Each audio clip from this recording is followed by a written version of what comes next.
Hey everybody, this is Greg from MachineMasters.com, and today I'm going to show you how to capture J Dilla's drum groove. Now before we start, I do need you to understand that this does not program your drums or reprogram your drums. What it does is it gives you a unique quantize setting based off of the audio file that you're capturing from. So what you want to do is find a loop, make sure it loops perfectly or as close as you can.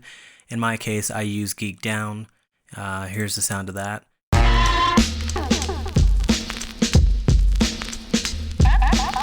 If you're a Dilla fan, you definitely recognize that track.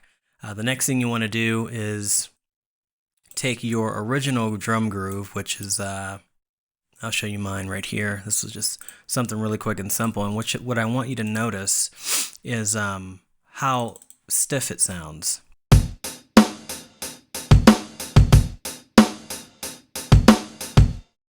So now what we'll do is we'll go ahead and double click this little right corner. I know it's a little hard to see due to Reason 9's new theme. Sorry about that. Double click it. What it'll do is it's going to chop up the sample for you, basically going on transients. If you have recycle, you can do this in recycle to get a more accurate capture. I'm just using the one in Reason because it's there and it's pretty much doing a good job. It's, it's getting the transients that I want. So plus it's an example. So I'm just gonna go ahead and go with this. But again, if you do have recycle and you want to get precise, go ahead and use that. Once that's done, if you're doing it in Reason, you want to right click and you want to bounce down to a Rex loop. That'll go ahead and, excuse me, that'll go ahead and give you a Rex loop here. Next, go to Instruments, load up a Rex player. Thought I had one loaded here and I don't. Sorry about that. So you load a Rex player and then you go down to Songs and Samples, Unassigned Samples, and you drag your Rex loop. You drag your Rex loop over.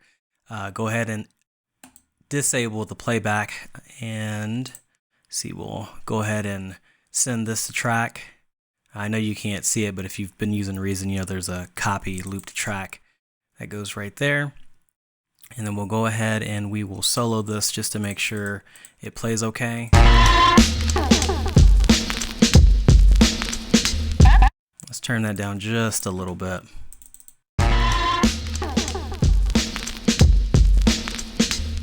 And basically what this has done is it's exported all the MIDI notes that we need. So we'll right click this and we will actually, let me load up a window first. Let's go to Window, Show Tool Window, and we're in the groove. And what you're going to notice is I'm going to right click, and actually we're not going to do it from there. We're going to do it right from here. So as you can see, that's grayed out, but when we go to the MIDI, we have the option to get groove from clip. We're going to do that. Notice it says User Groove 1.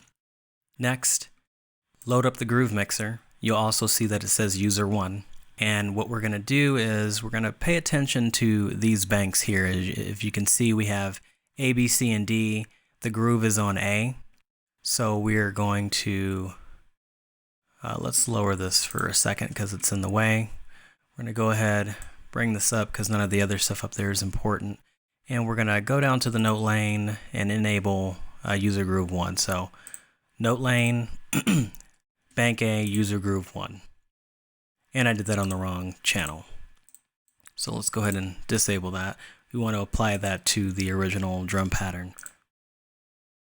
Solo that up. Now the way that the regroove mixer works is just like an audio mixer, but it's a mixer for grooves. So the higher up the fader is, the more of the quantization from this file we're sending to our original MIDI track. These also impact how much of the original quantization is applied to your drum track. Timing to 200 is as high as it goes, and that's basically it applying everything from the groove template. Same with the velocity impact. So as I play it, I'm going to inch this up a little bit, and then I'll play with the shuffle so you can hear the difference. So here it is with no quantization, or user groove, I should say.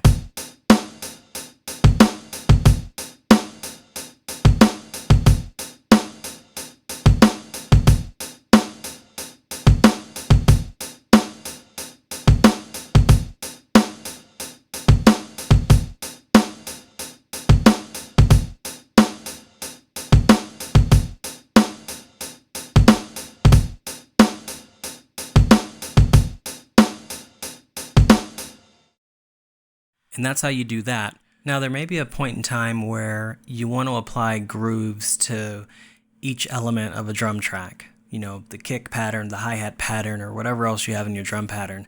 In order to do this, you want to make sure the tool window is open, highlight the clip you want to affect, and then you want to make sure explode is activated, hit move, and then you can go through and you can apply individual grooves to each one of these tracks to get a more unique feel or just to have more control over the fill.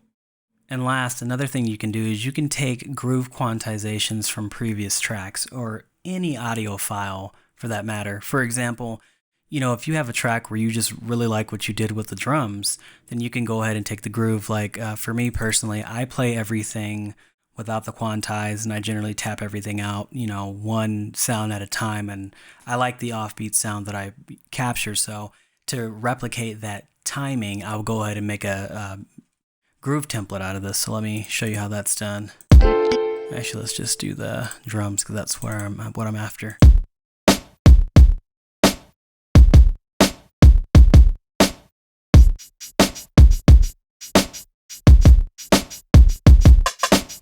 Okay, so I want just this portion right here. So let me highlight all of that. Actually, let's take snap off. Join clip so I can make it as one. And then we'll go ahead and go to the groove mixer here and get from MIDI clip. Now I'm going to save this and bring it back into the other track, and then we'll just mess around with it, see what we get. Okay, we're back, and I have it loaded up. I named it Greg Test. Pretty original, I know. Go ahead and we will drop this down for a second. I want to recombine these just for the example. So actually, I'm right-clicking the wrong thing. So it is merge note lanes. Okay. Now we can go in here and switch it to Greg Test, bring the groove mixer back up, start at 0, hit play.